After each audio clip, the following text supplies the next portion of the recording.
ओम नमः शिवाय। ओम नमः शिवाय। ओम नमः शिवाय। ओम नमः शिवाय। गुरु जी सदा सहाय। ओम नमः शिवाय। शिव जी सदा सहाय। ओम नमः शिवाय। शिव जी सदा सहाय। ओम नमः शिवाय। गुरु जी सदा सहाय। ओम नमः शिवाय। शिव जी सदा सहाय। ओम नमः शिवाय। गुरु जी सदा सहाय। आज हम रुद्र संहिता युद्ध खंड का 45वां अध्याय पढ़ेंगे। युद्धारंभ। सनत कुमार जी बोले, तब वह मदिरा पान कर नेत्रों को घुमाता हुआ हाथी के समान गति वाला परम प्रतापी अंधक अपनी सेना को साथ ले वहां चला जहां शिव के वीरों ने गुफा कमाकर कूद कर रखा था। परंतु उनके गणों की मार खाता और शरीर से पीड़ित होता हुआ भी कामाग्नि से दग्ध अंधक आगे बढ़ा।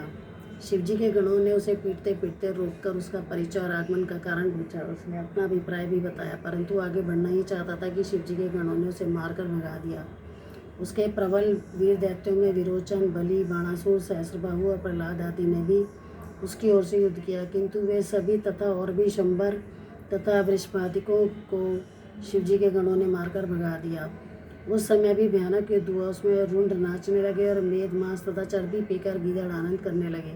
रुधिर की कीच मच गई और गृध्र कण उत्सव मनाने लगे। उस कांड से शिवजी को किंचित खेद हुआ और उन्होंने पार्वती से कहा, देखो, यह संसार की क्या विलक्षणता है कि स्त्री के प्रसंग से कभी कभी स्वजनों तथा अपनों से भी इस प्रकार युद्ध करना पड़ता है और जीवन का महत्वपूर्ण समय इस प्रकार नष्ट हो जाता है। कहाँ तो मैं यहाँ एक पाशुपत व्रत पूर्ण करने आया था और कहाँ दूसरा ही व्रत पूर्ण हो गया। इससे तो मेरा एक प्रकार से बहुत सा बल नष्ट हो गया, इसलिए अब मैं एक दूसरा ही घोर व्रत करूँगा। आओ किसी दूसरे वन में चलें। पार्वती से कहते हुए शंकर जी वहाँ से उठकर दूसरे वन में चले गए। वहाँ जाकर उन्होंने फिर उस पाशुपत व्रत को आरंभ किया, जिसे हजारों वर्ष तक देवता दानव करने में समर्थ नहीं होते। इस बार पार्वती उनके साथ न थी और शंकर की प्रतीक्षा में मंदराचल पर्वत पर ही स्थित रहीं। इस अवधि में शंकर जी के बिना अपने एकांकीपन से पार्वती को बड़ा कष्ट अनुभव हुआ। वीरक पुत्र उनकी रक्षा करता रहा। उसी समय एक दिन काम पीड़ित अंधक पार्वती की गुफा में प्रविष्ट हो गया। वीरक उससे युद्ध करने लगा। 505 रात दिन उसने खाना पीना निद्रा त्याग ससैन्य वीरक के साथ युद्ध किया। शस्त्रों का भयानक प्रयोग हुआ। संपूर्ण दैत्यों ने वीरक को घेर लिया। उसका निकलना कठिन हो गया। तब उस पर संकट आया। देव गुफा में बैठी पार्वती ने अपनी सखियों के साथ एकाग्र चित्त से ब्रह्मा, विष्णु सहित इंद्रादिक सभी देवताओं वीरों का स्मरण किया तो देवताओं की समस्त सेना स्त्री वेश में वहाँ शीघ्र ही उपस्थित हुई।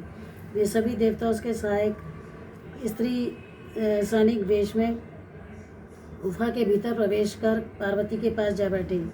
कारण राजाओं के अंतपुर में कभी कोई पुरुष नहीं जा सकता। निदान उस स्त्री ने इस समर में विजय पाने वाले भेरी और शंख के युद्ध वाद्य बजाए। उन वाद्यों को सुन पार्वती का गण वीरक, जो उस समय युद्ध में मूर्छित हो रहा था, सचेष्ट हो उठा और महारथियों के शस्त्रों को ग्रहण कर उन्हीं के शस्त्रों से उन्हें मारने लगा। तब तक हाथ में दंड लिए ब्राह्मी तथा क्रोध से व्याप्त चित्त गौरी, शंख चक्र और धनुष धारे बाहुदंड पूर्ण नारायणी, हाथ में वज्र लिए इंद्राणी और इसी प्रकार देवताओं की देवी नाम वाली सभी देवियां अपने अपने विभिन्न आयुधों से युक्त हो उस दैत्य की अपार सेना को देख हृदय में दुखी हो गई। उनसे कुछ कहते न बना। उसी समय ब्रह्मा की प्रमुख शक्ति ने समस्त देवताओं की स्त्रियों के मन को सावधान कर पार्वती की आज्ञा से अति पराक्रमी वीर को सेनापति बनाया। वरदान से बलि दैत्य अपनी सेना सहित उन स्त्रियों के मध्य में कूदकर अपूर्व युद्ध करने लगा। सेनापति वीरक की संरक्षता में अपनी सखियों सहित पार्वती ने अद्भुत युद्ध किया। हिरण्याक्ष पुत्र अंधक महाव्यूह की रचना कर हजारों वर्ष तक वहाँ युद्ध करता रहा। पार्वती की सहायिका स्त्री सेना निरंतर युद्ध करती रही। 1000 वर्ष के पश्चात महेश्वर भी वहाँ आए।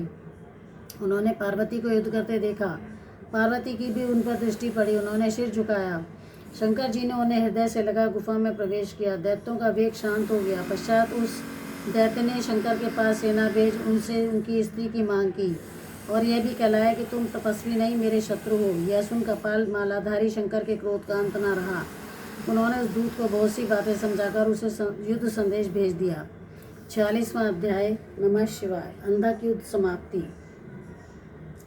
सनत कुमार जी बोले, तब महाबली गिल नामक दैत्य को आगे कर अंधक शिवजी से युद्ध करने आया। वह शंकर जी की गुफा पर पहुंच वज्र सा शब्द करते हुए उन पर तथा पार्वती जी पर भी वज्र का प्रहार करने लगा। उसकी सेना ने शंकर की उस गुफा के द्वार को तथा उसके चारों ओर के वृक्षों लताओं आदि को तोड़ फोड़कर नाश कर दिया। फल और फूलों को उखाड़ मनोहर जल को नष्ट कर वन के मार्गों को खंडित कर दिया। तब त्रिशूलधारी शंकर ने क्रुद्ध अपने दारुण भूत गणों सहित विष्णु आदि देवताओं को बुला दैत्यों से युद्ध आरंभ करवा दिया, परंतु उस प्रबल दैत्य ने उन सबको निगल लिया। ब्रह्मा, विष्णु, इंद्र, सूर्य, चंद्रमा आदि समस्त देवता विध्वंस दैत्य के पेट में चले गए। केवल शंकर का एक गण वीरक शेष बचा। तब वह भागकर शंकर जी के पास आया और सब समाचार कहा। उसे सुनकर शंकर जी सामवेद का गान करने लगे। वे सूर्य के समान अपने प्रकाशी शरीर से हास्य करने लगे। उसके अट्टहास से समस्त अंधकार दूर हो गया। वीरक ने उन दैत्यों से बड़ा युद्ध किया। उधर उस दैत्य ने नंदी को निगल लिया। तब नंदी को निगला देख कंपरदी भगवान शंकर ऋषभ पर चढ़ मंत्र जपते हुए निगले हुओं को बुलाने के लिए युद्ध में आए। उन्होंने अपने तीव्र बाणों से विध्वंस को मार मारकर उस दैत्य के मुख से विष्णु सहित ब्रह्मा, इंद्र, सूर्य, चंद्रमा आदि को गलवा लिया। देवताओं की सेना प्रसन्न हो फिर महायुद्ध करने लगी। शुक्राचार्य जी युद्ध में मरे हुए दैत्यों को अपनी संजीवनी विद्या से जिलाने लगे। तब उन्हें ऐसा करते देख शिव जी के गणों ने उन्हें बाण शिव जी के पास उपस्थित किया। शंकर जी शुक्राचार्य को निगल गए। शुक्र के नष्ट होने से दैत्यों का बल क्षीण हो गया। फिर तो देवताओं ने मार मार कर व्याकुल कर दिया। इस प्रकार बहुत समय तक हिरण्यकशिपु के वंश में उत्पन्न दैत्य महेंद्र से युद्ध करके हार गए। देवताओं ने क्रोध कर दैत्यों को नाश कर दिया। हरि ने अपने प्रचंड गदाघात से दैत्यों का मत चूर्ण कर दिया, परंतु अब तक भी दैत्यों का प्रधान अब भी युद्ध में डटा रहा।